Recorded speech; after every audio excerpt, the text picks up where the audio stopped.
Micah's legs shook slightly, but they held. "All right," he said again, firmer this time, as repetition might turn into control. He took one step back toward the light spill of the dance area. Then another. The air felt cooler away from the ditch, less sharp. His breathing started to settle into something more predictable. The worst seemed to be over. Micah exhaled through his nose. "Food poisoning?" he muttered quietly, trying to lock onto the explanation like it was a lifeline. "Probably just food poisoning." He nodded to himself once, as if agreeing with that conclusion made it more real. He straightened fully. And that's when it came back. Not the nausea first. The thought. It didn't arrive with force this time. It arrived with clarity. Too much clarity. Micah stopped walking. The world didn't change around him, but something in how he saw it did. The noise of the marina felt suddenly less random, more distant, like his mind had stepped one layer back from everything and was now watching instead of participating. His fingers curled slightly at his sides. He replayed the morning again without meaning to. Julian at the kitchen table, ignoring him. The television turned up louder instead of an answer. The way Julian hadn't even looked at him. 3 days of that.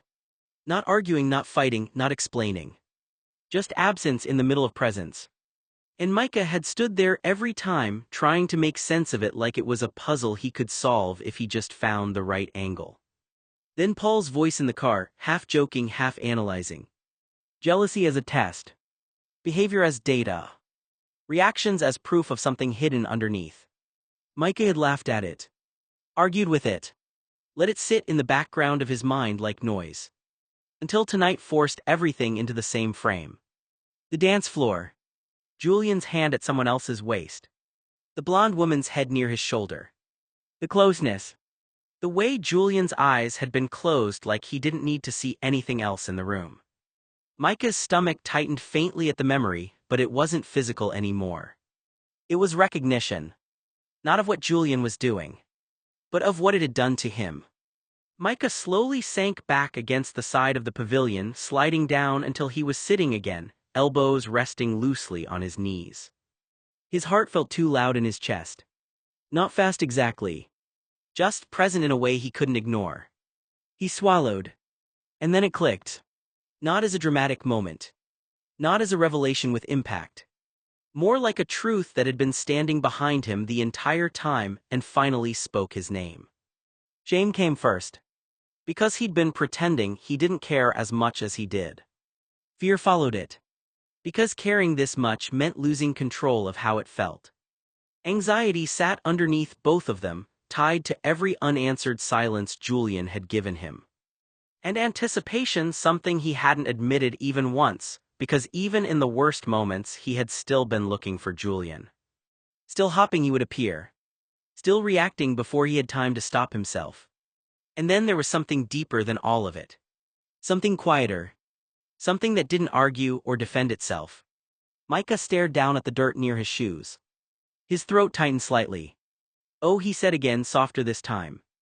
It wasn't surprise anymore. It was acceptance catching up to something his body had already known before his mind did. The jealousy hadn't been just jealousy. The nausea hadn't just been physical. The tension, the confusion, the way everything felt too sharp when Julian was involved. It all had a single point underneath it that he hadn't been willing to name. Micah closed his eyes for a moment. When he opened them again, the realization was still there, unchanged. He didn't feel relieved. He didn't feel happy. He didn't feel fixed. He just felt aware in a way that made everything that came before it impossible to misunderstand now. Without meaning to. Without choosing it. Without being able to undo it. Micah finally admitted it to himself in full, even if only inside his own head. He was in love. Micah stayed where he was against the side of the pavilion, the rough wood pressing into his back, the distant music of the marina continuing like nothing in the world had changed. But everything had. It wasn't loud in his head the way panic had been a few minutes ago. It was quieter now. Worse in a different way. Because quiet meant it had room to settle. Micah stared down at his hands, still slightly trembling, and tried to understand how the same body that had just rejected everything in his stomach could also feel strangely still at the center of it all. He swallowed hard. The realization didn't soften just because he had already named it once. It sharpened. Micah wasn't just in love. That much alone would have been enough to wreck him. But it wasn't simple like that. It wasn't the kind of love that came with balance or mutual warmth or even the illusion of safety. It was specific. Painfully specific. It had a face. A voice. A pattern of silence that should have meant nothing and somehow meant everything. Julian. The name didn't feel dramatic in his head. It didn't arrive with romance or softness or comfort. It arrived like a fact Micah had been avoiding acknowledging for a long time. Julian, the guy who had shown him affection only in fragments, who could be physically close without being emotionally present, then disappear behind a wall of indifference so quickly it made Micah question whether anything real had ever been there at all. Micah's jaw tightened slightly as he thought it through again, more honestly than he had allowed himself before. There had never been gentle consistency. Never steady reassurance. Never clarity that could be held onto without slipping. Instead, there had been contradiction. Heat one moment. Distance the next. Presence when it suited him. Silence when it didn't. And yet Micah had stayed in Julian's orbit, anyway, adjusting himself around those changes like they were weather patterns he could learn to survive if he just paid enough attention. He pressed his palm briefly against his forehead. It hurt to admit what came next. Because it meant looking directly at the version of Julian that didn't fit the one Micah had been quietly building in his mind.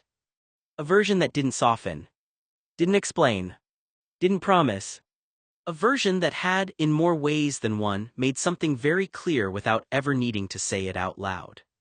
Micah wasn't here as part of a shared future. He was here as entertainment. A presence. A distraction.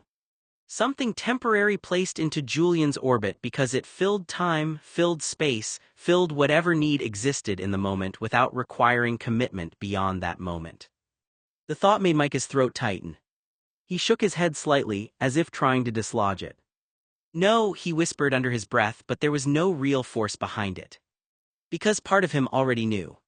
He had known in the quiet gaps. In the unanswered questions. In the way Julian never anchored anything between them with words that meant permanence. Just proximity. Just access. Just enough to keep Micah from fully stepping away, but never enough to make him feel securely held. Micah let out a slow breath through his nose.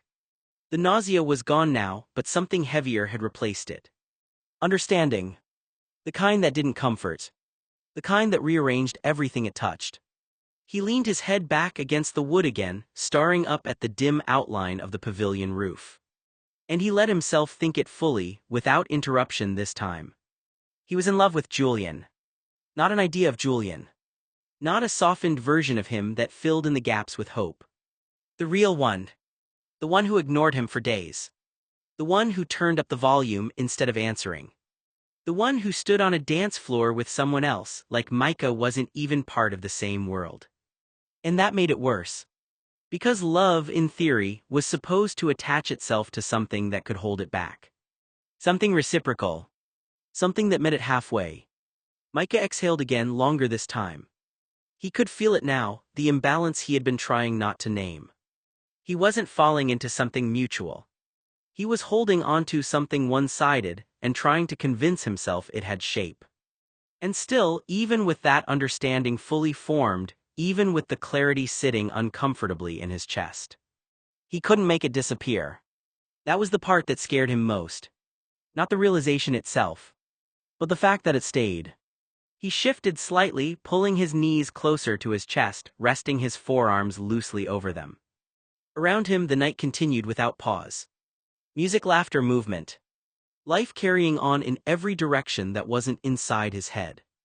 Micah stared out toward it for a long moment.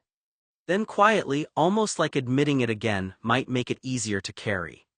I'm in love with him. Not as discovery anymore. As confirmation.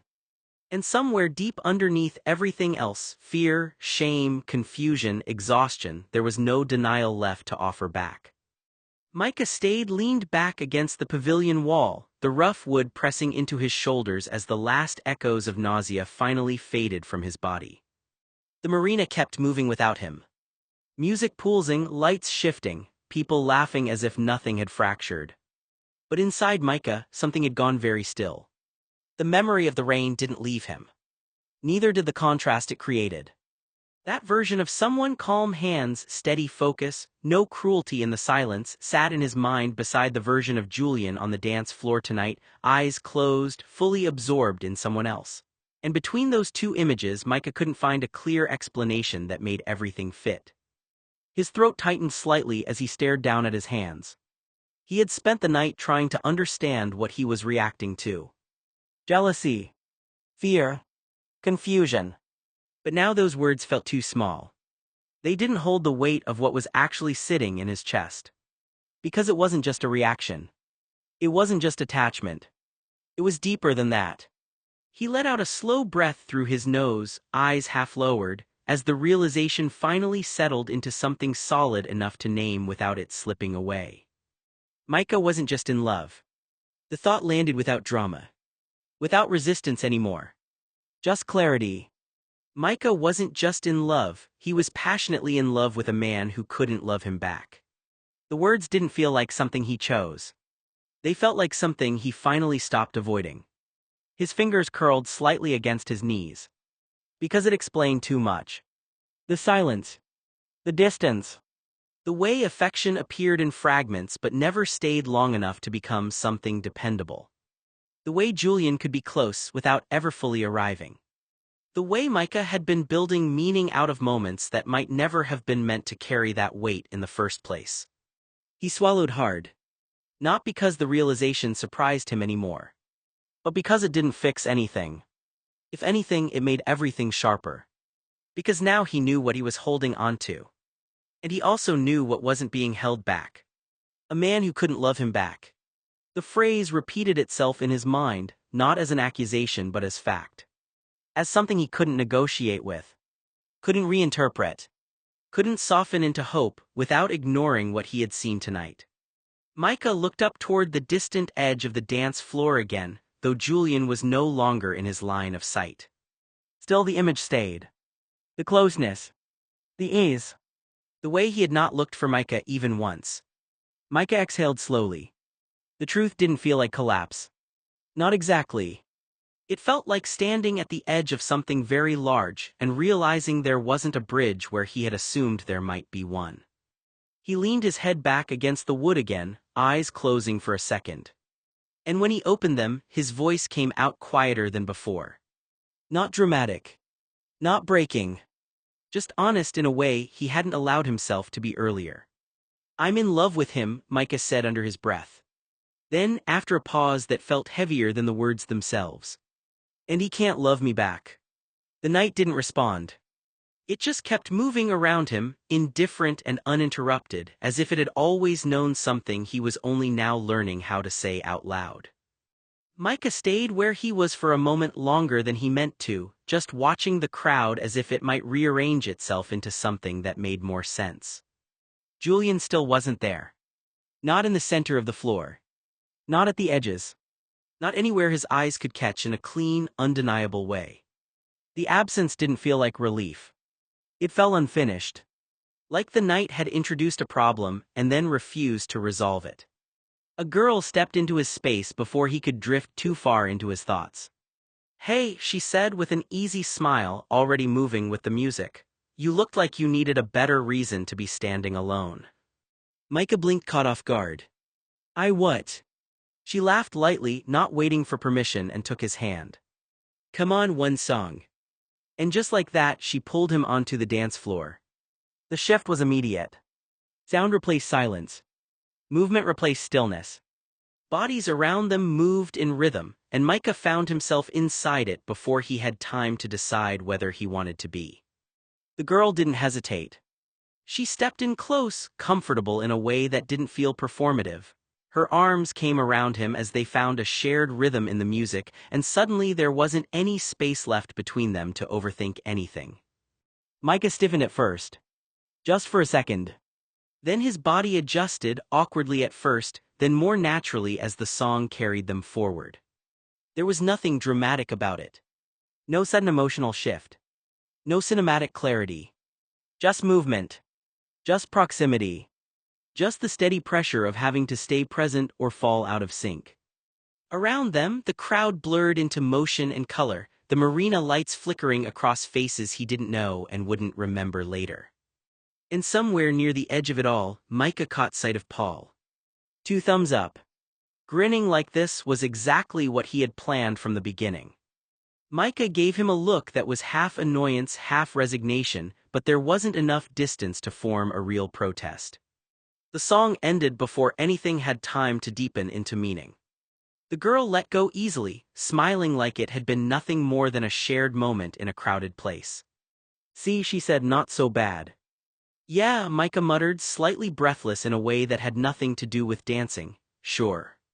And then she was gone, drifting back into the crowd as if it had never been anything more than a brief intersection. Micah stood there for a second longer, hands loosely at his sides. He didn't feel transformed. He didn't feel clarified. He just felt aware. Too aware. Of himself. Of space. Of everything he was trying not to think about. The embarrassment came after. Slow and creeping.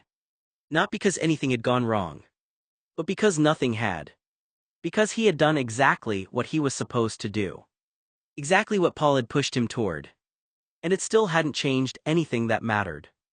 Micah turned away from the dance floor before he could talk himself into staying longer. The noise faded slightly as he moved toward the edge of the pavilion area, passing clusters of people still laughing, still dancing, still caught up in the night. Paul spotted him briefly from across the crowd and lifted a hand like he was about to call out something encouraging, but Micah didn't stop. He just kept walking. Out of the main flow of people. Out of the light. Toward the parking area where the borrowed truck sat waiting under dim streetlights. The engine was off. The metal was cool when he reached for the door handle. He stood there for a moment, hand resting on the door, staring back toward the marina where the music continued without him. Nothing had resolved. Nothing had changed. But something in him had shifted anyway. Not outwardly. Not visibly. Just internally, like a line had been drawn, even if he wasn't ready yet to say what it meant. Micah climbed into the borrowed truck like it was the first quiet space he'd had all night. The door shut behind him with a heavy thud, muting the distant pulse of the marina music. For a moment he just sat there, hands resting loosely on the steering wheel, breathing slower than he had been outside.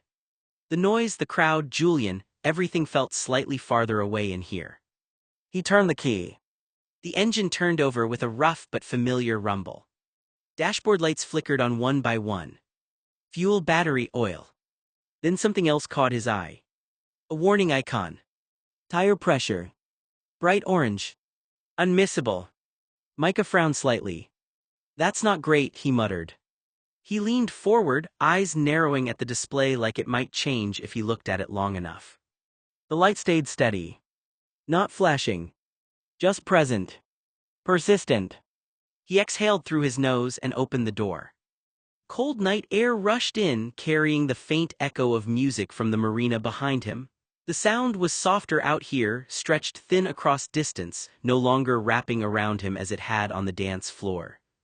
Micah stepped down onto the pavement and walked around the front of the truck. He followed instinct more than concern at first. Tire pressure warnings usually weren't dramatic. A slow leak, a valve issue. Something annoying but not catastrophic. As he rounded the passenger side, the truck came into full view under the dim lot lighting. Micah slowed. Then stopped. The front tire looked noticeably lower than the others. Not flat. Not destroyed. Just sagging. Wrong enough to notice even without knowing what you were looking for. He crouched slightly, squinting at it. "Yeah, that's definitely low," he said under his breath. He reached out and pressed lightly against the rubber. It gave a little more than it should have. Not dramatic. but enough to confirm it. Air loss. Slow or recent, he couldn't tell. Micah straightened again, looking around the tire, then the truck as a whole, like the answer might be somewhere else on the vehicle. But everything else looked fine. No visible damage. No signs of anything serious. Just a single tired tire struggling under weight, it wasn't holding properly. He exhaled, rubbing the back of his neck. Of course, he muttered. Behind him, the marina still pulsed faintly with music and light. People still dancing. Still inside the night. Micah looked back toward it for a second, then down at the tire again. It wasn't dramatic. It wasn't catastrophic. But it also wasn't something he could ignore if he wanted to drive safely. And for the first time that night, the thought wasn't about Julian. It was about getting back. Micah was still crouched by the tire when the sound of an engine rolled into the lot. Headlights swept across the pavement. A Volvo eased in, smooth and controlled, cutting through the dim edge of the marina parking area. Micah straightened slowly. The car stopped a few feet away. And then the driver's door opened. Julian stepped out. For a second, neither of them spoke. Micah just stared at him. Julian's expression was unreadable calm in a way that didn't match anything Micah had seen earlier on the dance floor. No trace of the blonde girl, no trace of the silence from the kitchen either, just presence. Like he had always been here. Like nothing had changed. Julian's eyes flicked briefly to the truck tire, then back to Micah. "Do you need a ride?" he asked. Micah blinked once. The question landed too cleanly after everything else that had happened tonight.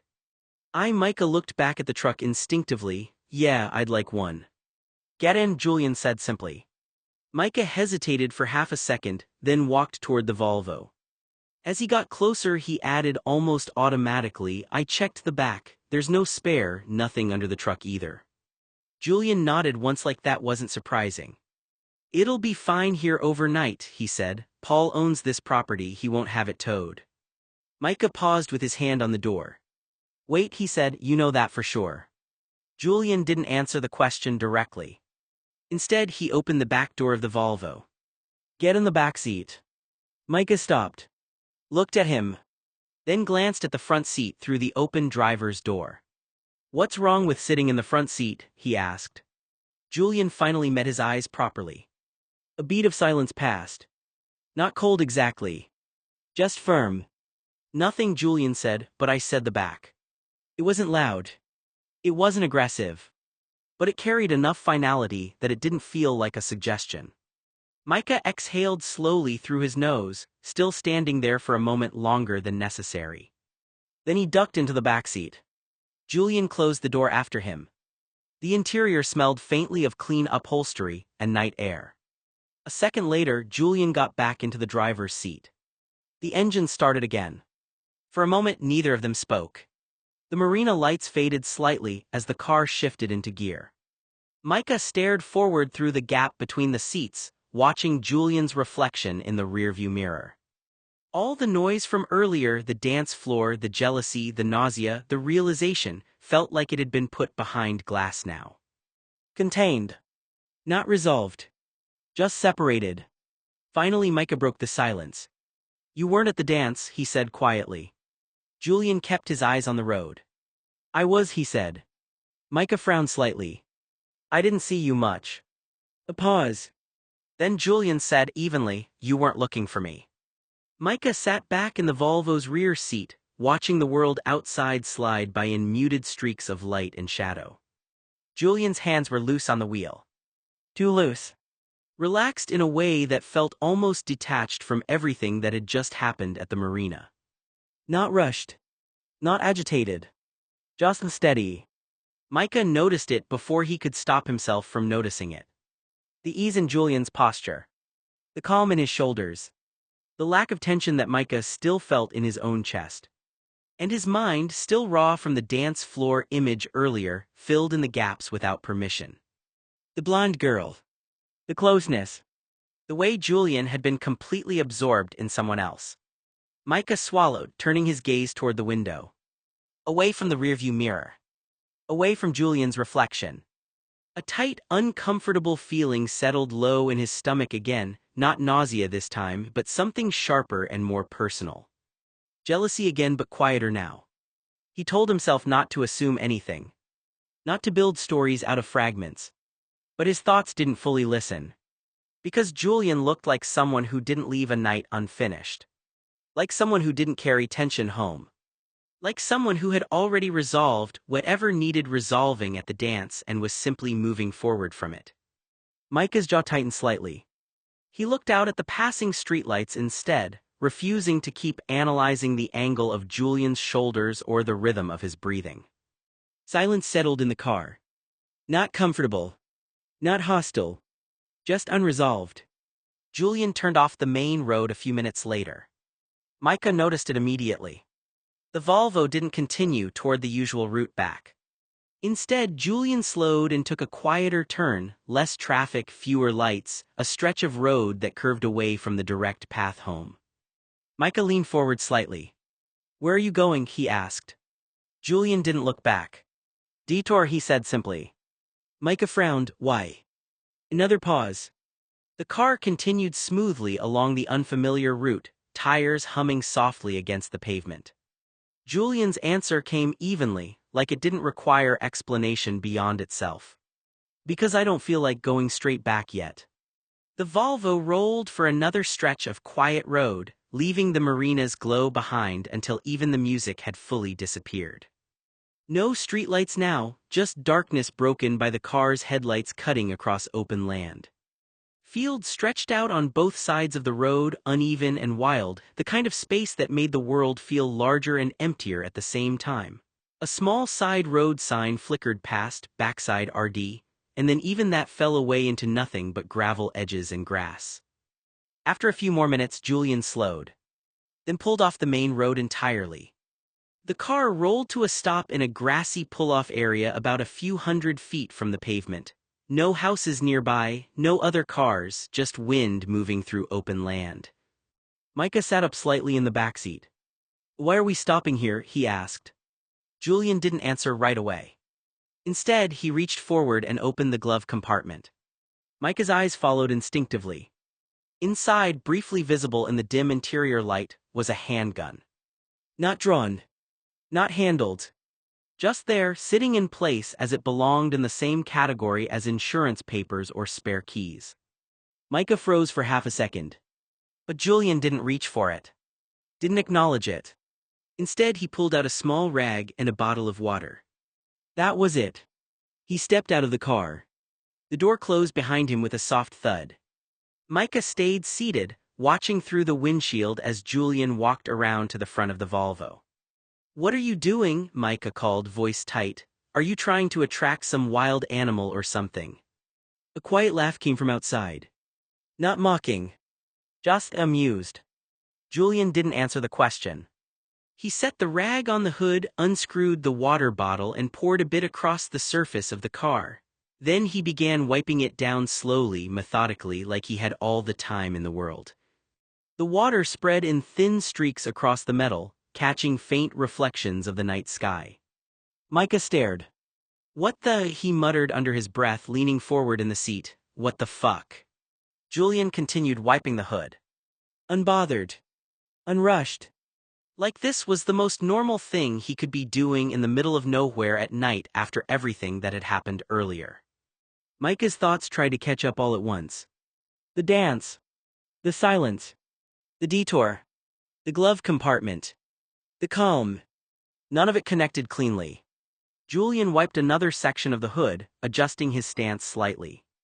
The wind moved through the field behind him, bending the grass in slow waves. Still no explanation. Still no urgency. Just deliberate, quiet motion under the open sky. And Micah, sitting in the backseat, could only watch, caught between confusion, unease, and the unsettling realization that nothing about Julian's behavior was accidental, even when it looked completely ordinary on the surface. Micah hesitated for only a second more, still trying to piece together what kind of situation this had become, but Julian's voice cut through the confusion cleanly. "Get out of the car." Micah frowned, leaning slightly forward. "Why?" "Just get out of the fucking car," Julian said, sharper now, not loud but edged. Are you deaf or do I have to tell you twice? That snapped something in Micah, not clarity but compliance under pressure. He exhaled hard through his nose, pushed the door open, and stepped out into the night air. The field was colder than the car had felt. Wind moved through the grass in steady waves, and the road behind them was completely empty. Micah shut the door and stood there for a moment, unsure where to put his attention. Julian didn't look at him right away. He finished wiping the last section of the hood, then straightened slightly, eyes scanning the surface as if checking his own work. Only then did he speak again. Come over to the front of the car. Micah paused. What is this? He asked, irritation creeping in now. Are we fixing the tire or? Just come here, Julian interrupted. No explanation. No softness. Just direction. Micah let out a short, frustrated breath and walked around the front of the Volvo. Each step felt more surreal than the last, standing in an empty field at night, after everything that had happened in one day, being summoned to the front of a car like there was a clear reason that just hadn't been shared yet. He stopped a few feet from Julian. The hood was damp in places where Julian had wiped it down, catching faint reflections of the night sky. Julian looked at him properly now. Not distant like at home. Not absorbed like at the dance. Just focused. Present in a way that felt different from everything else Micah had seen tonight. Stand there, Julian said, nodding slightly to a spot in front of the car. Micah didn't move at first. Then slowly he stepped into position. Waiting. Watching. Not understanding what he was being positioned for, but sensing very clearly now that whatever this was, it wasn't random. Micah walked through the tall grass toward the front of Julian's Volvo, the abandoned field stretching endlessly around them under a sky so dark the stars barely cut through the black. The dance had ended hours ago, the music and lights long gone, leaving only the distant hum of crickets and the crunch of their shoes on uneven ground. Julian's car sat alone in the middle of nowhere, headlights off, doors unlocked. Micah reached the bumper first, turning slightly as Julian closed the distance behind him. Julian's hand shot out without warning, fingers clamping hard around the back of Micah's neck. He shoved Micah forward, slamming his chest against the cool metal hood of the Volvo. Oof, Micah grunted, the impact knocking the breath from his lungs. Julian didn't pause. He grabbed Micah's wrists and slammed both palms flat onto the hood, pinning them there with one strong hand while the other worked frantically at his own belt. Julian has sex with Micah against Micah's rental car in the middle of the abandoned field. Scene retracted, read extended version on Wattpad. Julian backed the Volvo up without another word, the sudden movement sending Micah tumbling to the grass as the car pulled away. The headlights flicked on, cutting through the darkness, and Julian drove off into the night, leaving Micah alone in the middle of the abandoned field. Micah lay there in the grass, the sound of the engine fading into nothing. The field was silent again except for the crickets and Micah's own ragged breathing. Micah lay there for a moment before his brain fully caught up with what had happened. The ground was cold through his clothes, uneven beneath his back, the grass damp in places where the night air had settled. Above him, the sky looked too wide, stars scattered across it like nothing in the world had weight anymore except what had just happened. His breathing was still uneven. Not from fear now, but from the aftermath of intensity that didn't know where to go once it stopped. The Volvo's engine was gone. No headlights. No sound of tires on gravel pulling away. Just silence. Micah turned his head slowly, expecting on some irrational level that Julian might still be there, that this was some strange pause, a delay, a moment before explanation. But the field was empty. Completely. The road beyond it was dark, no trace of the car's taillights left behind. Micah pushed himself up onto one elbow. Then fully upright. His hands pressed into the grass as he sat there, trying to reorient himself. What? He started, but the word didn't finish into anything useful. He looked around again, slower this time. The field stretched out in every direction, broken only by uneven grass and darkness. The roadside sign he had seen earlier was barely visible now, just a shape at the edge of the world. Julian was gone. Not just physically. There was no explanation left behind with him. No warning. No lingering presence. Micah stood up slowly, legs unsteady at first, brushing grass off his clothes without really thinking about it. His mind replayed everything in fragments. The car stopping. The detour. Julian's voice controlled direct. The moment before everything blurred into something he still couldn't fully organize into words. And then nothing. Departure without transition. Micah swallowed hard. A strange mix of confusion and disbelief settled in, heavier now that the immediate physical intensity had passed. Not clarity. Not resolution. Just absence.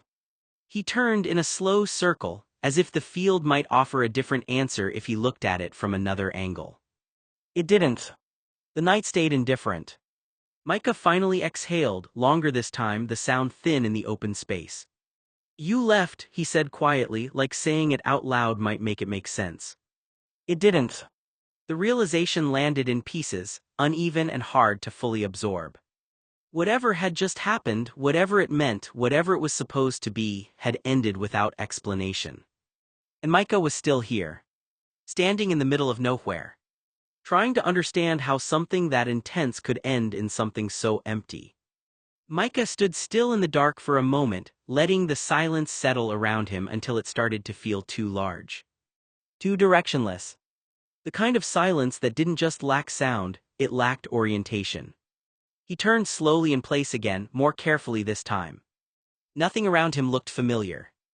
No landmarks he recognized, no clear glow from the marina, no distant streetlights that might have given him a bearing, just the faint line of the road he had been pulled off from disappearing into darkness in both directions. His chest tightened slightly. Okay, he muttered under his breath, okay, think. But thinking didn't immediately organize anything. Instead, questions stacked on top of each other, refusing to line up cleanly. Why had Julian stopped here? Why had he told him to get out? Why had the car driven away afterward without a word? The memory of earlier in the car flickered through his mind again, the detour, the silence, the strange calm Julian had been carrying as if it belonged to him alone. The glove compartment, the handgun he had seen but hadn't touched. Micah swallowed. His mouth felt dry now. He looked down the road again. There was no obvious home direction, no city lights in the distance that marked where civilization started again, just darkness, grass, and the faint outline of uneven ground where the road shoulder blended into the field. He took a cautious step forward. Then another. The gravel crunched faintly under his shoes, the only real sound he had left to rely on. Julian, he called once. No answer came back. Not even an echo worth holding onto. Micah stopped again, forcing himself not to spiral into panic, but the edges of it were starting to creep in anyway, not sharp yet but close enough to feel. He tried to reconstruct the drive in reverse. They had left the marina. They had driven for a while. Julian had turned off somewhere unfamiliar. That meant the main road wasn't far. It couldn't be far. He turned his head slowly, scanning the dark horizon, trying to catch any hint of structure or light. Nothing. Just open space. Micah pressed his lips together, then exhaled through his nose. Great, he said quietly, more to himself than anything else. Then he started walking. Not fast. Not fully decided. Just choosing a direction that felt slightly more road-like than the others, hoping that if he kept moving, something recognizable would eventually appear. Each step felt heavier than it should have. Not because of distance, but because of uncertainty. Because for the first time all night there was no Julian nearby to interpret, no presence to react to, no silence to respond to. Just Micah. The darkness. A road he couldn't quite see the end or the beginning of. Micah kept walking long after it stopped feeling like walking and started feeling like guessing. Each step into the darkness looked the same as the last. Grass, gravel, uneven ground that shifted under his shoes in ways that made him doubt whether he was actually moving forward or just drifting through the same stretch of nothing over and over again. An hour passed. Or at least that's what it felt like. There was no clock, no streetlights, no passing cars to mark time, just the slow realization that the world had narrowed down to cold air, open field, and the faint ache building in his legs. No road appeared. No side street, no distant glow of a town, not even the comforting outline of a fence or a mailbox or anything that suggested other humans existed anywhere nearby. Just emptiness. Micah finally stopped walking, bending slightly with his hands on his knees as he tried to steady his breathing. The cold hit him more sharply now that his body wasn't moving as much. 45 degrees wasn't freezing, but it was enough when you weren't dressed for it, enough to make the air feel like it was slowly working its way under your skin. He looked around again. Still nothing. "That's impossible," he muttered under his breath. "There has to be a road." But there wasn't one in sight. No direction felt more correct than the others anymore. The field didn't offer edges or landmarks or anything that could be used as proof he wasn't completely turned around. Micah straightened slowly, swallowing hard. His mouth felt dry. He hadn't thought about water until that moment, and now the absence of it became loud in a way it hadn't before. His throat felt tight, not painfully yet, but enough to make him aware of every breath he took. No coat either.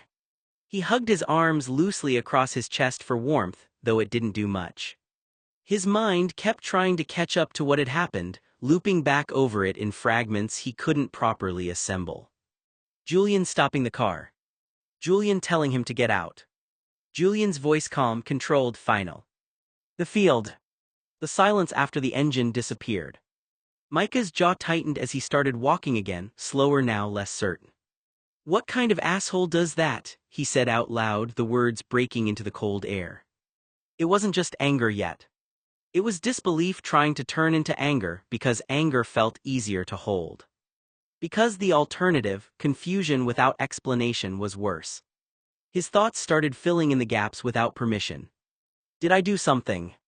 Was it the dance? Was it earlier back at the house, the silence, the way I kept pushing? Was it something I said in the car? Was I too much, too intense, too obvious? Or worse, was I nothing at all?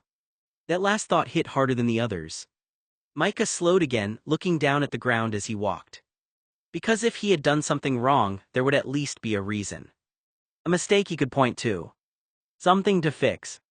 But if there wasn't, if Julian had just decided, for reasons Micah couldn't see or understand, that this was where he ended up, then there was nothing to fix. Only distance. Only absence. Micah swallowed again, his throat tighter now. "What did I do?" he said quietly, not to the night, not to Julian, but to the version of himself that kept replaying everything, trying to find a missing piece. He thought about the intimacy in the car again, but that memory felt even more disjointed now, like something that belonged to a different timeline entirely, one that didn't connect cleanly to the present. Because whatever had led from that to this didn't follow logic he could trace. And that was what scared him most. Not just being left here, but not understanding why. His steps slowed until he stopped again, shoulders slightly hunched against the cold. He looked around once more. Still nothing. No light. No road. No sign of direction. Just the wide, indifferent field stretching out in every direction like it had no interest in helping him figure out where he was supposed to go next. Micah exhaled shakily. And for the first time since he started walking, the anger faded enough to let something else sit underneath it. Not acceptance. Not clarity. Just the uncomfortable realization that he might not be able to think his way out of this. Not tonight. Not like this. And somewhere far behind all of it, the confusion, the frustration, the fear, there was still the question that wouldn't go away. Why would Julian leave him here at all? Micah stopped walking completely. The anger came first this time, hotter than before, sharper, less willing to sit quietly underneath fear. "Julian is an asshole," he said out loud, voice cracking slightly in the cold air. "He's actually an asshole." Saying it didn't make it feel less real. If anything, it made it more solid. Because there was no soft version of this anymore that made sense. No romantic framing. No confusion to hide behind. Just the fact that Julian had driven him out here, and now he was alone in a field in the middle of the night with no clear way back. Micah's breathing sped up. "How am I in love with such an asshole?" he said again, louder this time, like repetition might force his brain to reject the idea. "How does that even happen?" His voice broke slightly on the last word. He pressed a hand against his forehead, then dragged it down over his face like he was trying to physically wipe the situation away. But it didn't go anywhere. It stayed. The realization hit harder now because it wasn't abstract anymore. It wasn't about jealousy on a dance floor. It wasn't about silence in a kitchen or tension in a car. It was about where he was standing right now. Cold air cutting through his clothes. Darkness in every direction. No coat. No water. No clear road. Just a field that looked exactly the same no matter which way he turned. Micah swallowed hard. I could die out here, he said, quieter now as the thought had finally caught up to him in full. I could actually just die out here and nobody would even know. That part landed wrong in his chest. Too real. Too fast. He turned in a slow circle again, more frantic this time, searching for anything, a light, a shape, anything that would break the uniformity of the night. Nothing changed. The same darkness returned from every direction. His throat tightened. I'm 18, he said again, voice thinner now. I'm not supposed to be out here like this. It didn't feel like a dramatic statement anymore. It felt like a fact his body was reacting to. His chest rose and fell unevenly as the panic started threading back in under the anger. Because anger needed a target. But panic didn't. Panic just expanded. He looked down at his hands, flexing his fingers as if checking whether they still belonged to him. They did. But they were colder than they should have been. No one even knows I'm out here, he said under his breath. That was the worst part. Not Julian leaving. Not the confusion. Not even the fear of being lost. It was the absence of certainty that anyone would come looking soon. Micah forced himself to breathe in again, but the air felt sharper now, harder to take in cleanly. His mind tried to solve it. Think, reconstruct, find direction. But every mental map collapsed into the same blank space. Field dark unknown. And somewhere under all of it, still tangled in the confusion and anger and fear, was the image of Julian's calm face in the car, like whatever had happened between them had ended in a place Micah couldn't access anymore. Micah clenched his jaw hard. This is insane, he whispered. This is actually insane. But even as he said it, he started walking again. Not because he knew where he was going, but because standing still made everything worse. Each step forward felt like a negotiation with the dark, like he was betting on a direction that might or might not exist. And for the first time, the thought that kept repeating wasn't about Julian anymore. It was simpler. More immediate. Get out. Just get out of here. Micah slowed again, the anger still there, but now tangled with something more uncomfortable. Confusion about himself. That was the part he couldn't easily direct outward. He exhaled sharply, rubbing a hand over his face. What is wrong with me? He muttered. Seriously, what is wrong with me? Because that was the piece that didn't fit cleanly. Not just what Julian had done, but what Micah had felt before it. The closeness in the car hadn't felt wrong in the moment. It had felt grounding in a way he hadn't even realized he needed until it was there. The intensity, the presence, the way everything else had faded for a while, his mind had latched onto it like relief. And now that same memory sat beside what came after it. Abandonment. Distance. The field. The silence. Micah swallowed hard. That contradiction didn't resolve itself easily. It just stayed there, forcing him to look at both truths at the same time. He pressed his fingers into his palm, grounding himself in something physical because his thoughts were starting to spin too fast. I liked it when he touched me, he admitted quietly, like saying it out loud made it harder to twist into something else. I liked it, even though he left me. The words made his stomach tighten again, not with nausea this time but with discomfort directed inward.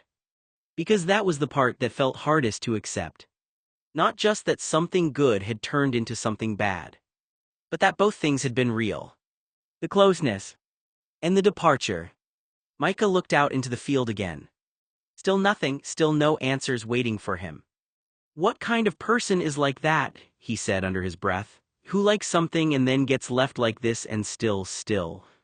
He stopped, unable to finish the sentence cleanly. Because the truth underneath it was more complicated than he wanted it to be. It wasn't that he liked being abandoned. He didn't. Not even close. But his mind kept circling back to the moment before it happened, the intensity, the focus, the feeling of being fully seen in a way that had been rare all night. And that made everything harder to categorize. Because it meant his emotions weren't just reacting to one thing. They were reacting to both. The connection. And the loss. At the same time. Micah let out a shaky breath. "This doesn't make sense," he said, quieter now. "None of this makes sense." The cold wind moved through the field again, pressing against him as a reminder that the situation didn't pause just because his thoughts were spiraling. He looked down at the ground, then forced himself to take another step forward. Then another. Because whatever else was true about him right now, whatever confusing, uncomfortable contradictions he couldn't sort out yet, there was still one fact that sat underneath everything else. He needed to find a way out of the dark. Micah barely had time to register the headlights before they were suddenly right there, cutting across the field where there absolutely shouldn't have been a car. He jerked backward instinctively, stumbling a step as tires tore over uneven grass, the engine louder now that it was close enough to feel in his chest. For a split second everything went wrong in his head at once, too fast, too bright, too close. Then the driver slammed the brakes. The car lurched forward and stopped just short of him, suspension dipping slightly as the weight shifted. Silence snapped back into place. Micah stood frozen, heart hammering, breath caught halfway in his throat. The driver's window rolled down quickly. A man leaned out, approximately 20, messy brown hair, still wearing something that looked like he'd come from the same party crowd at the marina. "Are you okay?" he called immediately, eyes scanning Micah like he was checking for damage. "Did I hit you?" Micah blinked once, still trying to catch up. "I know I'm fine," he said quickly, voice tight. "I'm fine." The man looked past him for a second, as if trying to understand why anyone would be standing in the middle of a field at night. "What the fuck are you doing out here?" he asked, blunt and disbelieving. Micah let out a short, breathless laugh that didn't have any humor in it. "That's kind of a long story," he said, then shook his head once. "Someone left me out here." The driver went still for a beat. Then his expression shifted, less confusion, more immediate decision-making. "Get in the car," he said. Micah hesitated only a fraction of a second. The cold, the distance, the emptiness of the field, all of it made the choice simple in a way that didn't require thinking. He walked around the front of the car and got in. The passenger seat was warm compared to the outside air, the smell of someone else's night and cologne and fast decisions filling the space. The door closed. The driver looked over at him again, still processing. "I live up the street," he said, gesturing vaguely toward the road ahead. "I can get you back to town or wherever you need to go, but seriously, what happened? You said someone left you." Micah stared forward for a second, then nodded once. "Yeah," he said quietly, "they did." Micah sat in the passenger seat for a second, shivering now that he wasn't moving. The warmth of the car helped a little, but not enough to fully undo what the field had done to him. His clothes still clung slightly from sweat and cold air, and every part of him felt aware of how fast the temperature had dropped once he stopped walking. "I'm cold," he said quietly, rubbing his hands together once. "Where do you live?" The driver glanced over, then back at the road ahead as he started the car, moving slowly. "Not far," he said. "You said someone left you out there." Micah nodded once. "Yeah." A beat passed. The driver let out a short, disbelieving breath, like he was still trying to process that sentence in real time. "Jesus," he muttered, then after a second, "with Julian." Micah blinked. "You know him." The driver gave a low, humorless laugh. "Yeah," he said, glancing over at Micah. "Kind of. Guy with the Volvo, always looks like he's thinking about something he doesn't want to explain." Micah didn't answer right away. That description landed too accurately. The driver shook his head slightly. "You're living with the asshole," he said flatly, more statement than question. Micah gave a small tired shrug. "Yeah." The driver exhaled through his nose, like that explained more than he wanted it to. "Well," he said after a moment, "that's a 30-minute drive back to town, but honestly, you should come up to my place first." Micah looked over. "Why?" So, you can warm up, the guy said simply.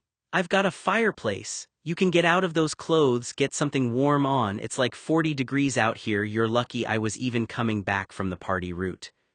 He nodded toward the dark field outside the windshield. Nobody lives out here for like 15 miles in every direction. Micah stared out at the passing darkness for a moment. The idea of warmth hit him harder than it should have. Not comfort exactly, just necessity. His fingers were still cold. His jaw still felt tight from the wind. And the thought of sitting in a warm house, even briefly, felt like something his body was quietly demanding before his brain could argue. He hesitated, then nodded once. Yeah, he said quietly, okay. The driver gave a small nod, focusing back on the road. Good, he said, because honestly you look like you've had a night. The house was warmer than Micah expected the moment he stepped inside. Not just temperature, everything about it felt settled in a way the field hadn't. The lighting was soft instead of harsh, the air carried the faint smell of laundry detergent and something cooking earlier in the night, and the quiet wasn't empty the way the field had been. It felt contained, lived in. Micah stood near the entryway for a second too long, still processing the shift. You can take my bed, the guy said, already moving further into the apartment like it wasn't even a debate. Micah shook his head quickly. No, really, I don't want to put you out, I can just sleep on the couch. He pointed toward it instinctively, like nomming it made the plan more reasonable. The couch was long, slightly worn, a little messy with cushions that didn't sit quite evenly. The guy followed his gesture, then immediately shook his head. That thing is too lumpy, he said. You'll hate it, just take the bed. Micah hesitated again. I'm fine with the couch. Or the guy added, already halfway to a solution, we just share the bed, it's king size, there's plenty of room, it's not weird. Micah blinked, that also feels weird. It's a bed, the guy said simply, not a statement. Micah didn't have the energy to argue further. The cold from earlier was still sitting in his bones, and the idea of lying down somewhere warm, anywhere warm, was starting to override everything else. Okay, he said finally, quieter, just sleeping. Yes, just sleeping, the guy confirmed. The bedroom was dim when they went in. Lit only by a small lamp near the wall, the bed was exactly as described, large, clean, and simple, nothing performative about it, just space. Micah lay on one side, careful at first, like his body still wasn't sure what environment it was in. The guy turned off the light. Silence followed almost immediately. Not the heavy silence of the field. A normal one. Micah stared at the ceiling for a while, exhaustion finally catching up in slow waves. His body ached in a dull, scattered way, legs from walking, shoulders from tension, hands still slightly cold even under the blanket. At some point he drifted without meaning to. Sleep didn't feel like a decision, it just happened. Micah woke up to warmth and unfamiliar weight. For a second he didn't move, still half caught between sleep and awareness. The room was softly lit by morning light filtering through curtains, and everything felt too calm to match the night before. Then Micah realized his arm was resting across the other person's shoulder. He jerked it back immediately, pulling it in toward himself like it had done something wrong. Sorry, Micah muttered quickly, voice rough from sleep. I didn't mean. The guy shifted slightly, rolling onto his back and blinking awake. For a moment there was no tension in his expression, just morning confusion. It's okay, he said calmly, you were asleep. Micah sat up a little, running a hand through his hair, trying to reorient himself. The room looked different in daylight, less like refuge, more like reality returning. The guy stretched once, then glanced over at him. I was thinking, he said casually, I want to head into town and get some food before I take you back to the asshole's house.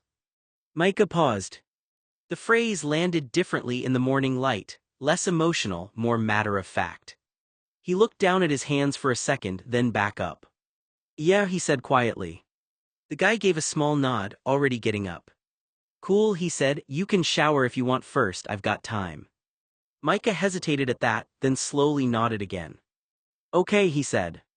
And for the first time since the night before, the world didn't feel like it was actively pushing him in any direction, just waiting to see what he did next. The drive into town felt strangely normal after everything that had happened. Morning sunlight had replaced the darkness that had swallowed the fields the night before.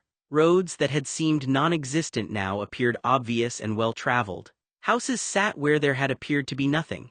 Mailboxes lined stretches of road Micah could have sworn hadn't existed when he was walking alone. It made the whole experience feel surreal.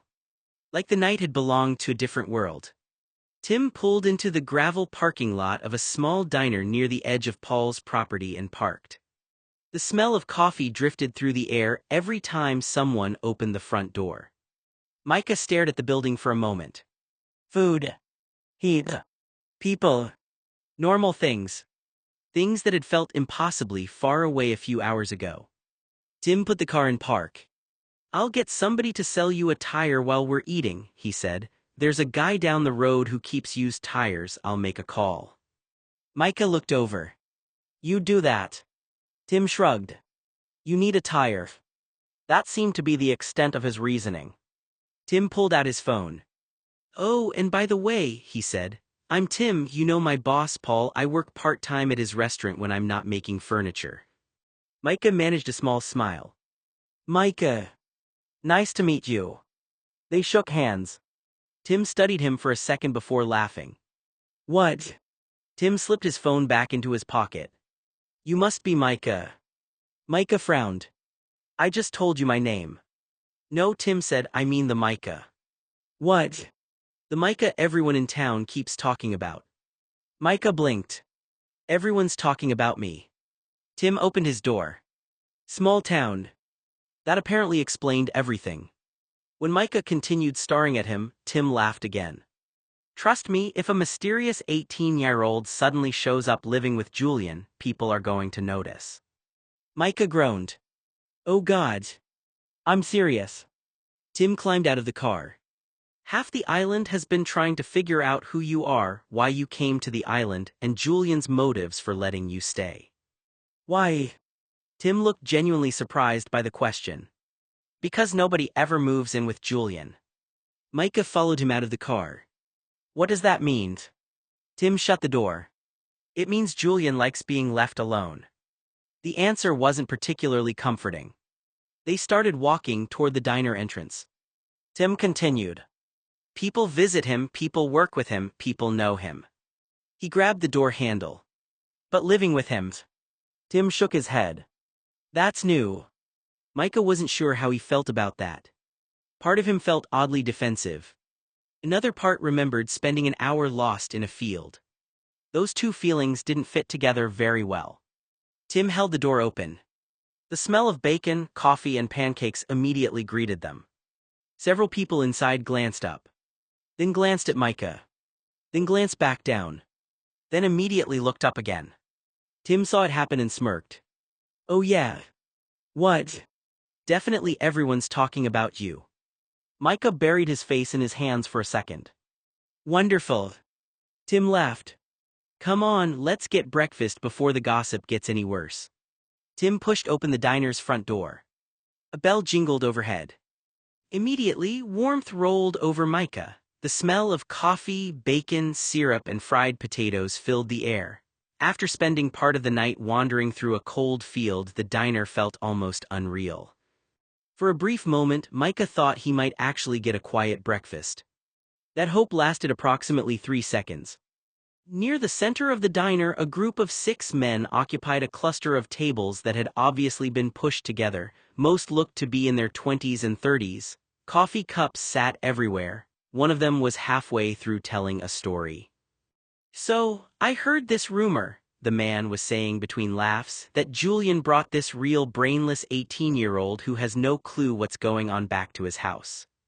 The table erupted into laughter. Micah froze. Tim stopped beside him. Neither spoke. The storyteller continued. "Then after the dance, he tricks the guy into going out in the middle of nowhere and leaves him there." More laughter. "The poor idiot apparently tried to walk home. Someone nearly spit coffee." "No way. I'm serious." "That's terrible." "It's hilarious." "No, it's terrible because it's Julian." "Exactly." The group laughed again. One guy wiped tears from his eyes. "I swear he does that trick all the time." Oh God, another man said, remember the lake. The table immediately erupted. The lake. Don't remind me. That was unbelievable. A third man shook his head. 2 years ago. 3. No, 2. Whatever, remember when Julian took that girl fishing? The storyteller pointed dramatically. That's the one. The entire table groaned. He left her on the west side of the island in the middle of the lake without paddles. It wasn't the west side.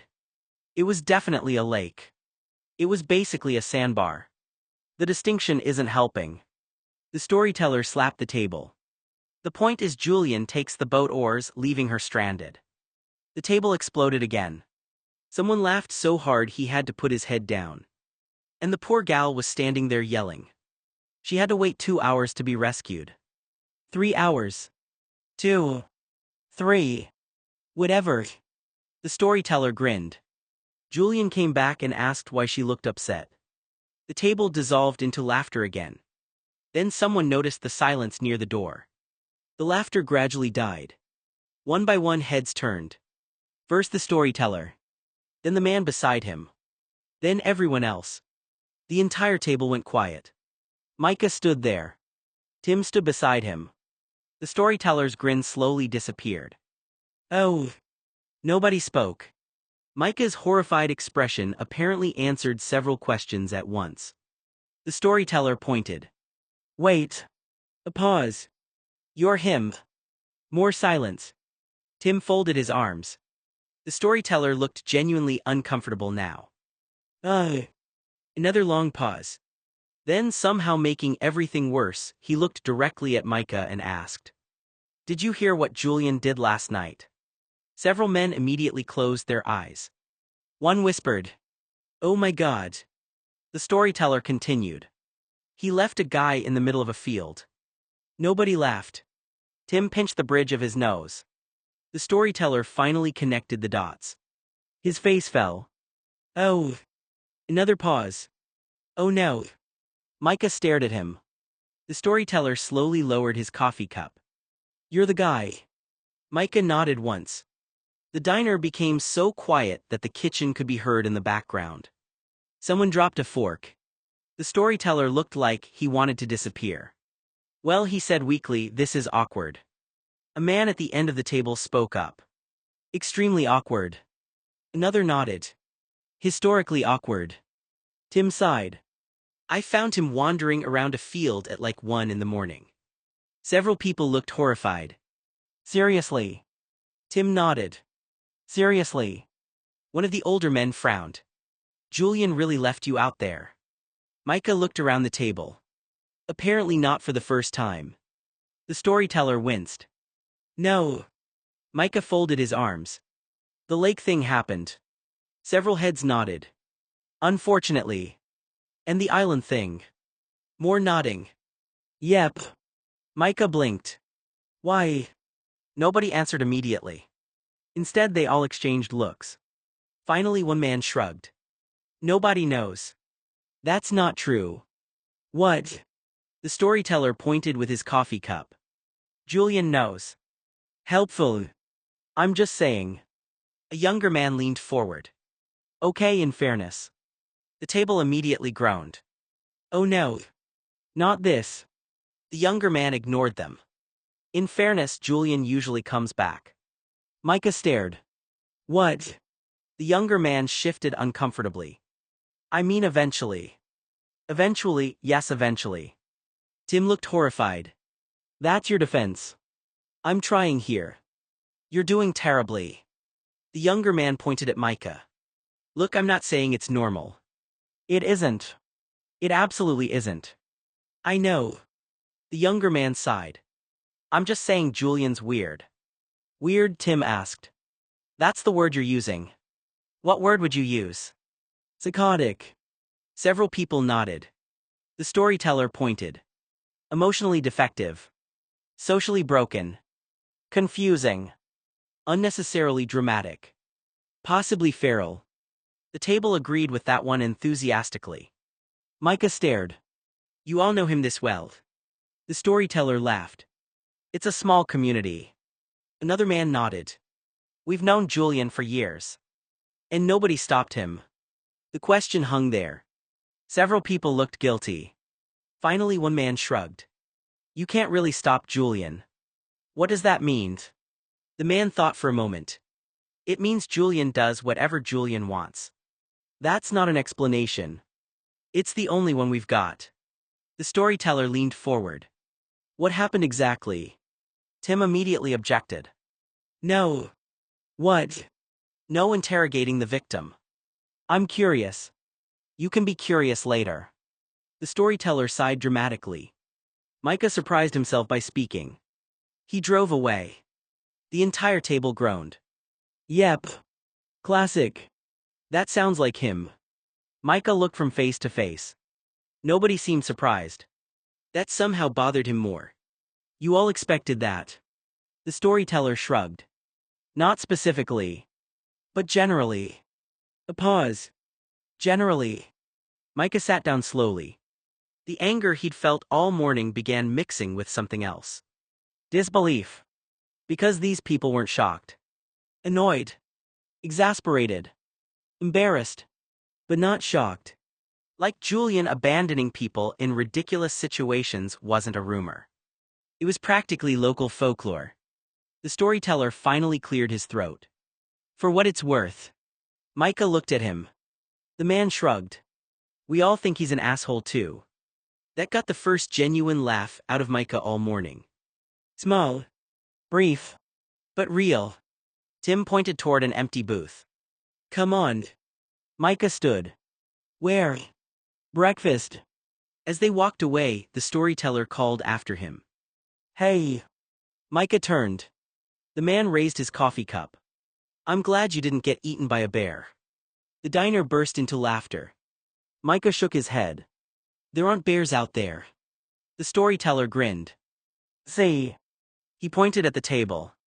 Already smarter than Julian. Tim and Micah had barely made it halfway to the booth before the storyteller called out again. Hey kid. Micah stopped and turned around. The entire table was still watching him. The storyteller pointed his coffee mug toward him. You're lucky. Micah frowned. Lucky. The man nodded. No, seriously, you're really lucky. Several of the others around the table immediately agreed. Very lucky. Ridiculously lucky. Lottery ticket lucky. Micah glanced at Tim. Tim was already rubbing his forehead like he knew exactly where this conversation was going. The storyteller leaned back in his chair. Nobody lives out there. Micah blinked. What? The man pointed vaguely toward the direction of the fields. Out there. He waved his hand again. There's basically nothing. A guy beside him nodded. Nothing. Another nodded. Absolutely nothing. The storyteller continued. I mean, there's probably a 15-mile radius around that area where practically nobody lives. Micah stared. A 20-mile radius. Give or take. Probably more. Definitely more. The table began arguing over the exact number. 20. 25. 30. You're all making numbers up. The storyteller ignored them. The point is, kid, you were lucky Tim found you. Micah slowly looked toward Tim. Tim shrugged. I was taking a shortcut home. The storyteller immediately pointed at him. Exactly. Then he turned back toward Micah. He never goes to dances. Tim groaned. Oh God. The storyteller ignored him. I'm serious. He slapped the table dramatically. Tim works nights. Usually. Always. Almost always. The storyteller pointed again. The odds of him being at that dance in the first place were already weird. Several heads nodded. The odds of him leaving when he did. More nodding. The odds of him driving through that field. Someone whistled. Pretty slim. Micah shifted slightly. The realization was beginning to settle over him in a way it hadn't before. Last night it felt miserable. Frightening. Confusing. But hearing everyone talk about it made him realize something else. If Tim hadn't been there, he honestly didn't know what would have happened. The storyteller seemed to notice the expression on his face. Yeah. The man took a sip of coffee. That's the correct reaction. Tim sighed. Can we maybe stop terrifying him? No. Why not? Because he should know. The storyteller pointed at Micah again. You know what would have happened? Micah shook his head. The man grinned. You would have wandered around all night looking for a road. Micah crossed his arms. I was looking for a road. The entire table burst out laughing. The storyteller nearly dropped his mug. That's the best part. What? There isn't a road. Micah blinked. There isn't. The man shook his head. Nope. What do you mean there's no road? The table immediately started laughing harder. The field is the road. Micah stared. The field is the road. Yep. The road is basically a giant field. Most confusing thing ever. The storyteller pointed triumphantly. You were out there trying to find a road while walking on the road. The table erupted. One guy laughed so hard he had tears in his eyes. Micah stared at them. Then at Tim. Then back at the table. You're joking. We're not. We really aren't. That's actually true. Micah slowly lowered himself into a nearby chair. That is the dumbest thing I've ever heard. Welcome to the island. More laughter. The storyteller took another sip of coffee. So how'd you get back here? Micah looked over. What? How'd you get back? The storyteller gestured toward him. Obviously you survived. Several people nodded. So what happened? Micah looked at Tim. Tim sighed. Micah shrugged. Tim found me. The storyteller nodded. Okay. He picked me up. Good. Micah continued. And he took me to his house. The table became noticeably quieter. Tim immediately knew what was coming. Oh no. Micah continued innocently. He let me stay overnight. The storyteller's eyebrows shot upward. The rest of the table exchanged looks. And then, Micah finished, he brought me back into town this morning. There was a beat of silence. Then the entire table exploded. Coffee nearly flew. One guy slapped the table. Another doubled over laughing. A third pointed at Tim. No way. Tim immediately groaned. Stop. The storyteller was laughing so hard he couldn't get words out. Finally he managed. Tim. Oh my God. Tim shook his head. It wasn't like that. That only made things worse. The table howled. It wasn't like that. That's exactly what someone says. Leave him alone. The storyteller wiped his eyes. So let me get this straight. No. You rescued Julian's abandoned house guest. Stop. Take him home. Stop. Give him a place to stay. Stop. The table was completely gone now. Micah found himself laughing despite everything.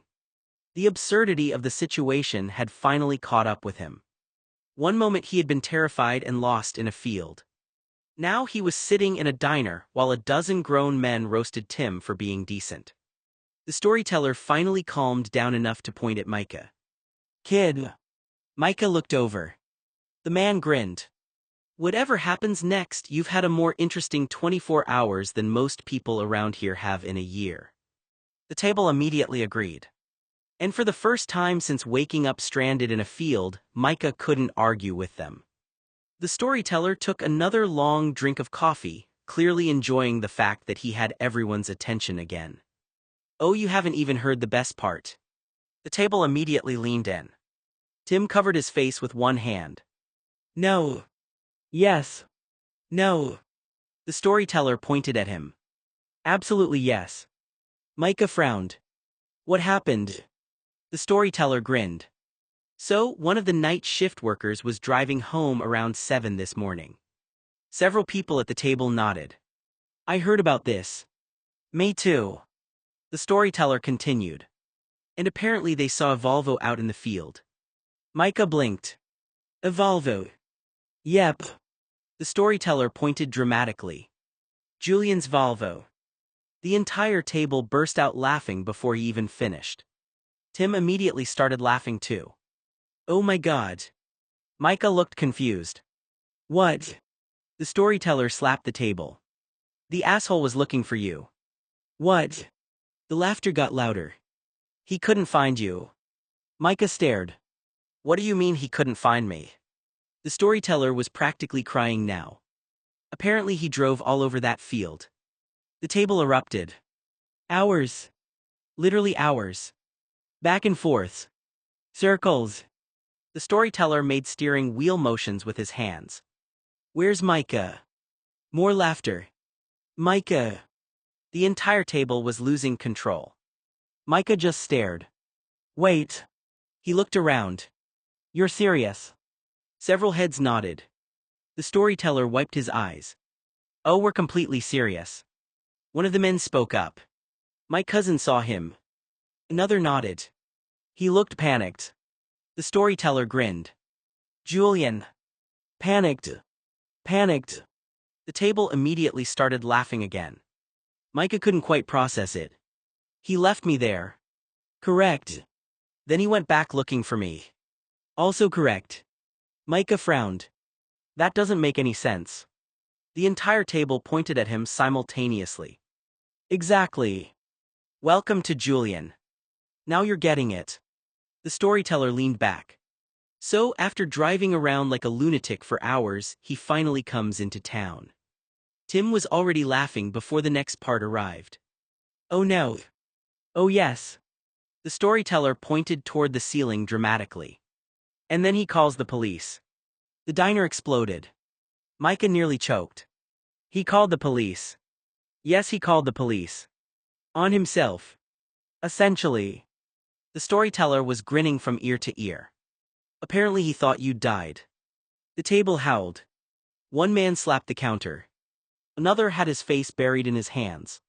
Tim was laughing so hard he couldn't speak. Micah stared at all of them. He thought I died. The storyteller nodded. Apparently. What exactly did he tell them? Nobody knew. That made it even funnier. The storyteller shrugged. I don't know, but I would have paid money to hear that phone call. The table agreed enthusiastically. Hello, officer, remember that teenager I left in a field?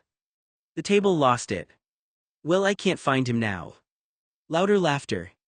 Could you maybe send a helicopter? Tim was bent over at this point. Stop. No. Please stop.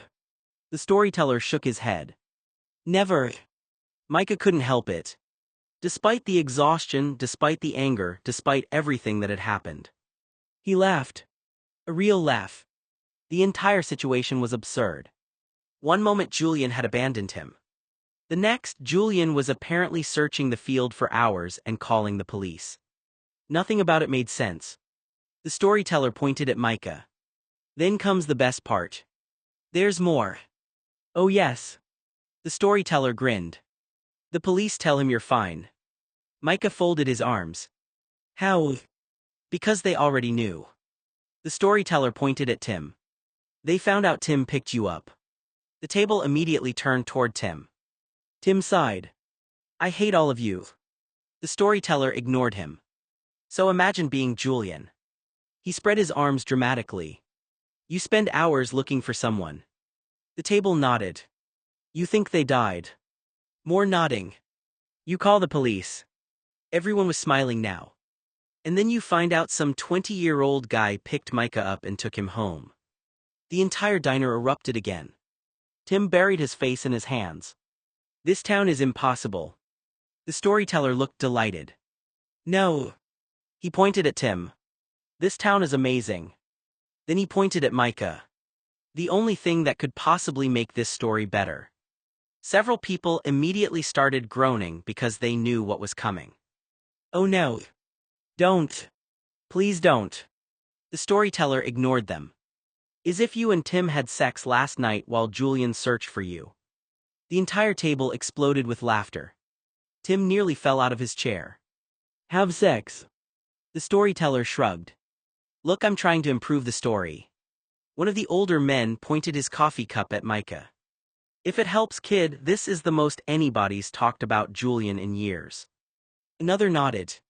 And definitely the most emotion anyone's ever seen from him. The storyteller leaned forward slightly. Which means one thing. Micah looked up. What? The storyteller shrugged. Whatever's going on between you two, it's got the entire town confused. The table fell silent for a moment. Then one man nodded. That's actually true. Another nodded. Completely true. Even Tim agreed. And somehow, that was the first thing anyone had said all morning that made perfect sense. The storyteller was laughing so hard he had to put his coffee cup down before he spilled it. I'm telling you, he said, pointing dramatically across the diner, the perfect karma for Julian would be this story. Several people at the table immediately leaned in. Oh no. Here he goes. The storyteller ignored them. Julian leaves his houseguest in the middle of nowhere. The table nodded. The houseguest gets rescued by a single available guy. More nodding. The lost man and his rescuer spend the night together in a warm house while Julian is driving around a field looking for absolutely nobody. The table exploded into laughter. Tim groaned. Oh my God. The storyteller pointed at Micah. Please tell me you two had sex. The table erupted again. Harold. What? You can't ask that. I just did. Tim buried his face in his hands. Micah nearly choked on his coffee. We didn't. The storyteller looked genuinely disappointed. Oh wait. We didn't. The man pointed again. Not even a little. No. Not even accidentally. That's not how that works. The table laughed. Micah shook his head. We just shared a bed. The second the words left his mouth, he wished he could grab them and shove them back in. Silence. Complete silence. Every person at the table stopped moving. Coffee cups froze halfway to mouths. Forks stopped in midair. The storyteller blinked. Tim slowly looked up. Micah stared at the tabletop. Oh no, he muttered. The storyteller's eyes widened. You shared a bed. Micah closed his eyes. There it was. The reaction. We were sleeping.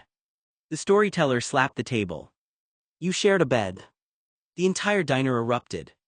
Tim looked like he wanted to disappear. It was a king-size bed. The storyteller pointed. That is not helping your case. I was cold. Worse. The couch was terrible. Even worse. The table was losing control. One man was laughing so hard he had tears in his eyes. Another was repeatedly hitting the tabletop. The storyteller leaned back in his chair. So let me see if I understand this correctly. No. You get abandoned in a field. Tim sighed. Please stop. You get rescued by a handsome young man. Tim pointed. That's your word, not mine. The storyteller continued. He takes you home. More laughter. He offers you his bed. The table was practically vibrating now. And then you spend the night together. Micah groaned. When you say it like that, how else am I supposed to say it? The laughter got louder. Tim shook his head. This town is impossible. The storyteller pointed at him. No. He pointed at Micah. This story is impossible. An older man sitting at the end of the table finally spoke up. You know what's funny? What? The older man grinned. Julian is going to absolutely hate this story. The table immediately became interested. Oh. That's true. Very true. The storyteller sat up straighter. That's an excellent point. Tim looked concerned. No. The storyteller ignored him. Think about it. The table leaned in. Julian spends half the morning looking for Micah. Several people nodded. He calls the police. More nodding. He finds out Tim rescued him. The grin started spreading. And now the entire town knows they shared a bed. The diner exploded again. Tim dropped his head onto the table. Micah covered his face with both hands. The storyteller was practically glowing. This is the greatest thing that has happened all year. One of the men laughed. Julian is never going to hear the end of this. Another nodded. Never. The older man raised his coffee cup. To Tim. The table immediately joined in, to Tim. To the rescue mission. To the bed. Tim groaned. There was nothing romantic about the bed. The storyteller grinned. That's exactly what makes it funnier. And somehow, despite the embarrassment, despite the exhaustion, despite the fact that the entire diner seemed determined to make him the center of every joke, Micah found himself laughing too. Because for the first time since waking up alone in that field, the story sounded less frightening and more ridiculous. And ridiculous was a lot easier to live with. The diner had only just started to settle back into its normal level of noise when Jeremy suddenly stood up. Too fast. Too energized. Like he'd been waiting for the exact excuse to escalate things further. Hold on, he said, already moving toward the wall-mounted phone near the counter. Tim straightened immediately. No, no, no, no, don't. But Jeremy was already there. He picked up the receiver like he had official business to conduct, ignoring the groan that rolled through the table behind him. Hello, he said, leaning slightly on the counter. Yeah, can you connect me to extension 4444? Micah slowly lifted his head. Tim looked like he was reconsidering every life choice that led to this moment. The diner went quiet in a way that was immediate and unnatural, like someone had cut the sound cord on the room. Even the kitchen noise seemed to soften. Jeremy waited, then smiled. Hello, Julian. The entire diner froze. Micah's stomach dropped. Tim whispered, oh my God. Jeremy spoke clearly into the phone, projecting like he wanted the whole building, and possibly the next county, to hear. I just found your runaway guest. Silence sharpened. He wandered into the diner, Jeremy continued, packing slightly now, while you were out looking for him at 7 in the morning. A few people exchanged glances. Micah sank a little lower in his seat. Jeremy kept going, voice bright and deadly calm. He was picked up by Tim, one of the night workers who knows Paul. Tim covered his face with both hands. He almost ran Micah over in his car, Jeremy added casually. Tim muttered that part wasn't necessary. Jeremy waved him off. Oh well, yes Tim, he's nice, single, available, no girlfriend, 20 years old, six-pack, employed, very friendly, very stable. The table slowly started to realize this had gone beyond simple gossip and into performance art. Jeremy continued. He took Micah back to his house. Micah whispered, oh my God. Jeremy leaned slightly into the phone. And they shared a bed. The entire diner went absolutely silent again. Even the laughter stopped. Tim slowly lifted his head. Jeremy nodded as if confirming logistics. Yes, a bed, a king-size bed, very warm, very safe. He's having breakfast now with Tim. A beat. Tim will bring him home in about an hour. Then Jeremy paused. Listened. His expression changed slightly. Then he pulled the phone away from his ear. He hung up on me. Silence. Complete silence.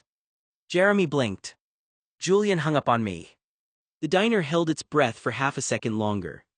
Then someone at the back of the room snorted. Then another. Then the entire place detonated into laughter. Tim dropped his head onto the counter. I'm moving, he muttered. Micah stared at Jeremy. You called him. Jeremy shrugged, completely unbothered. I summarized. That wasn't a summary. It was efficient communication. It was a violation of my entire life. Jeremy pointed at him. Your life is now community property, apparently. More laughter. Someone at the table called out, Tim got promoted to town legend overnight. Tim groaned. I hate all of you. Jeremy sat back down as if nothing had happened. Well, he said, sipping his coffee calmly, now Julian knows you're warm, fed, socially thriving, and shared a bed with a prominent, sexually appealing, available bachelor. Micah buried his face in his hands again. That is not how I would describe this. Jeremy nodded. No, he agreed, but it's how he's going to hear it. And somehow that was worse. After breakfast, Tim parked the car as they pulled up in front of Julian's place. The house looked exactly like it had before, quiet, contained, a little too still for how chaotic everything outside of it had become. No visible movement, no sign of life except the structure itself sitting there like it hadn't decided whether it wanted to be part of the world. Tim parked but didn't immediately turn off the engine. He looked over at Micah. You sure you want to go in there? He asked. Micah stared at the house for a second. His expression tightened slightly, like the question had landed somewhere sensitive. I don't have anywhere else to go, he said simply. Tim exhaled through his nose. Julian's an asshole, he said, not loudly, just matter of fact. I've known him since he was a kid, he's always been like that. Micah didn't respond to that part. He just nodded once, as if the decision was already made before the question was even asked. Tim reached into the glove compartment and pulled something out, his business card. He handed it over. If he's ever mean to you, Tim said, or treats you badly, you call me. Micah took it slowly. Tim continued, a little more practical now. Call me before 10 at night though, that's when I start my shift. After that I'm usually buried in work until 6 in the morning. Here's my business card. It has my number and my address so you can easily reach me if you change your mind. A pause. Then a little quieter. I'm pretty lonely, you know. Micah looked at him at that. Tim scratched the back of his neck like he regretted saying it out loud, but didn't take it back. So, he added, trying to shift the tone, if you don't want to stay here anymore, just call me. I can get you a hotel room or something, somewhere else. Micah turned the card over in his fingers. That felt unexpectedly heavy. Before he could fully process it, Tim cleared his throat again, suddenly awkward in a different way. Also, He looked away for a second.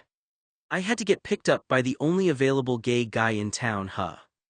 Micah let out a small, surprised breath that almost became a laugh. Tim glanced back at him. This is going out on a limb, he said, a little faster now, like ripping off a bandage, but would you want to go out to dinner sometime? Micah froze. Not dramatically, just enough that the question actually landed. The last 24 hours flashed through his mind in fragments. The field, the cold, the diner, the laughter, Julian's name repeated like gossip, the chaos that had somehow turned into something almost survivable. And now this. He swallowed. His voice caught slightly before he could overthink it. Yeah, he said, then steadier, sure.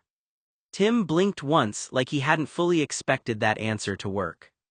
Tomorrow night, Micah added. Tim's expression shifted immediately into something lighter.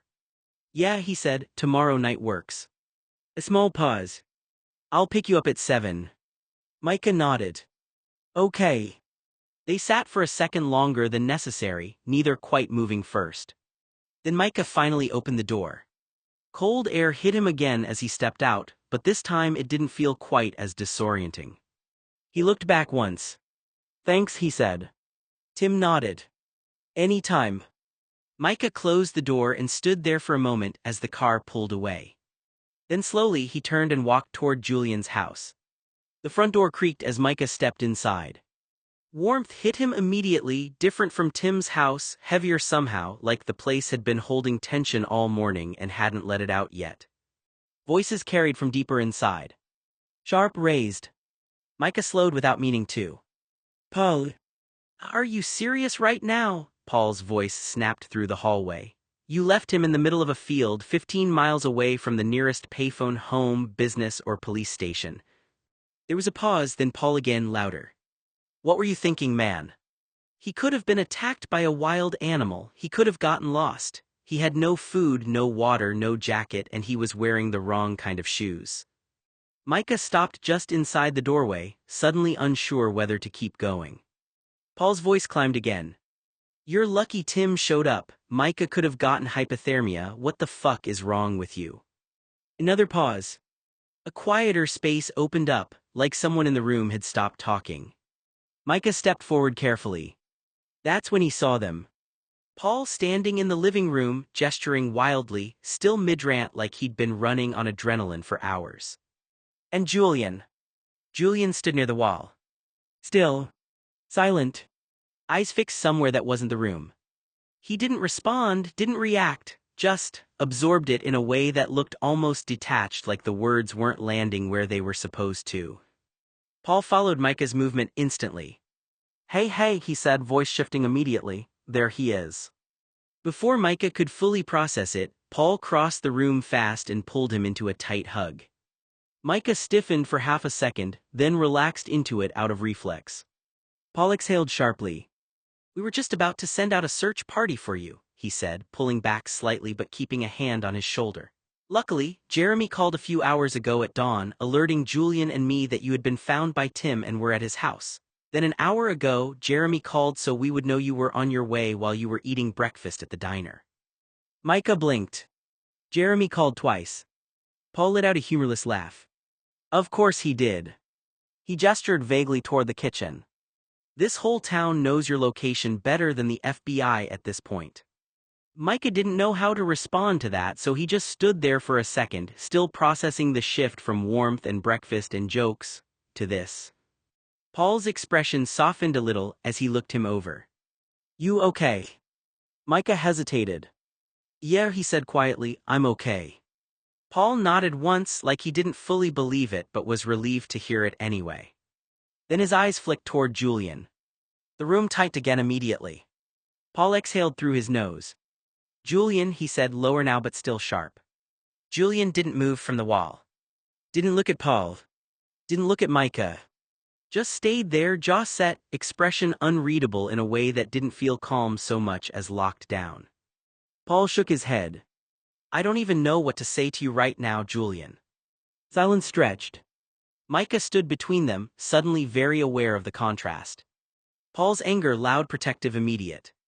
Julian's silence, contained, distant, almost unreachable. And Micah's own presence in the middle of it, like evidence of something no one had fully agreed on how to define yet. Paul finally spoke again, softer but still frustrated. We're not doing this again, he said, not like that, not with him. Julian still didn't respond. But something in the room shifted anyway, as the situation had finally stopped being a rumor, a joke, or a story. And started being something everyone actually had to deal with. Paul didn't even wait for Julian to finish turning away. Aren't you going to apologize? He snapped immediately, voice cutting across the room like a whip. Say you're sorry, make it right, or are you just going to stand there like an asshole and avoid accountability again? The words echoed in the living room for a second after he finished, like they had weight that needed time to settle. Julian stopped at the base of the stairs. Slowly he turned his head back toward Paul. Not fully, not engaged, just enough to look annoyed that he was being interrupted at all. Mind your own business, Paul, he said flatly. You don't even like Micah, you didn't even know who he was 2 weeks ago, why do you care? Paul let out a short, disbelieving laugh, no humor in it at all. That's your argument, he said, that I didn't know him long enough to care that you endangered him. Julian didn't respond to that, he just shifted his weight slightly like he was already done standing there. I was just having fun with a little. He paused. Searching. Not because he was unsure but because he was choosing. And then he said it anyway. Cunt. The word hit the room hard. Paul's expression changed instantly. Not just anger, something more focused, more controlled, like a line had just been crossed cleanly enough that there was no ambiguity left. Julian continued anyway, voice bored. He annoys me, I thought it would be funny to leave him out in the middle of nowhere. A small shrug followed like he was describing something trivial, a prank that went slightly too far, not something that involved a real person. I'm kind of bored and over it now, Julian added, already turning back toward the stairs, so just let it go. Then he coughed once into his hand, casual, almost absent-minded, and started walking upstairs as the conversation had concluded itself. Each step was unhurried. Unbothered. Final. Paul stood there frozen for half a second, like his brain needed time to catch up to the fact that Julian had just reduced everything that had happened, everything Micah had lived through last night, to something disposable. Julian, Paul barked again, taking a step forward. But Julian didn't stop. Didn't look back. Didn't slow down. He just kept climbing the stairs, one step at a time, until the upper hallway swallowed him. The house fell into a strange kind of aftermath silence. Not peaceful. Not resolved. Just suspended. Paul exhaled sharply through his nose, jaw tight, hands flexing at his sides like he was trying to physically contain what he wanted to say next. He looked toward the stairs where Julian had disappeared, then shook his head once in disbelief. Unbelievable, he muttered under his breath. Then he turned slowly. And for the first time since Micah walked in, Paul's attention shifted fully to him again, not as a joke, not as a story, but as someone who had been at the center of something that clearly wasn't done yet, even if Julian had decided he was. Paul's eyes flicked over Micah quickly, up, down, checking for anything obvious: exhaustion, cold, injury, anything that didn't belong. "Did Tim look after you?" Paul asked, still tense, still half-focused on the hallway where Julian had just disappeared. Micah nodded once. "Yeah," he said, "he did." Paul exhaled through his nose, as that answer mattered more than he wanted to admit. "Good," he said quietly. Then, sharper again, as if returning to the unresolved thread in the room, "Tim didn't have to do that if our major asshole here didn't leave you out there." Micah's jaw tightened. "Yeah," he said, voice rising slightly now, "exactly." The frustration that had been sitting under everything all morning finally sharpened into something more direct. "He wouldn't have had to if Julian hadn't," Micah started. Footsteps cut in from the stairs. Julian had stopped halfway up the staircase. He turned around slowly, leaning slightly on the railing, looking down into the room with a flat, irritated expression like he was being dragged back into something boring. "Stop acting like a baby," he said to Micah. The room went still again. Micah blinked like he wasn't sure he had heard correctly. Julian continued anyway, voice casual, dismissive. "You're such a pansy," he added. "It was just a field somewhere, you would have found somebody soon, you're acting like you were going to die." A short pause. Then sharper, uglier. "You're such a fag." The word dropped into the room like something physical hitting the floor. Paul moved immediately. Not loudly, not theatrically. Just a sudden shift in posture, focus locking in, voice going cold. "Julian," he said sharply. But Julian was already turning away again, like the conversation was beneath him, like he had already said everything he needed to say. He took the rest of the stairs 2 at a time. The upstairs door slammed. The sound echoed through the house long after it happened. Silence followed. Not the joking kind from earlier. Not the confused kind from the diner. Something heavier. Paul stood completely still for a second, staring at the stairs where Julian had disappeared. Then he slowly turned his head toward Micah. His voice softened, but it was controlled now, careful, like he was choosing every word. "That's not okay," he said quietly. "None of that is okay." Micah didn't respond right away. His face was tight, processing it in layers, anger first, then disbelief, then something that didn't have a clean label yet. Paul took a slow breath in through his nose. "I'm going to deal with him," he said, more to himself than anyone else. "This isn't going to keep happening." The house stayed quiet. But it wasn't the kind of quiet that meant things were over. It was the kind that meant they weren't. Paul turned back to Micah fully now, trying to pull the timeline together in his head. "All right, start from the beginning," he said. "What happened at the dance? You just disappeared." Micah nodded once, still keyed up from the argument upstairs and everything that had followed it. "I went to the truck," he said. "The tire pressure light was on." Paul immediately frowned. "That's weird," he muttered. "I literally just put new tires on that car." He started thinking out loud, packing a step. "No, not just new, brand new. I watched them get installed. I checked the invoice myself." Micah watched him, the same unease building again as he repeated it. Paul shook his head. "I've driven less than 30 miles on them. There's no reason for a flat, no nails, no potholes, nothing." Paul paused mid-thought. Then stopped walking entirely. "Oh," he said quietly. Micah looked up. "What?" Paul's face tightened as the realization started forming. "Wait a minute," he said slowly. "Oh fuck, no way." Micah's stomach dropped slightly.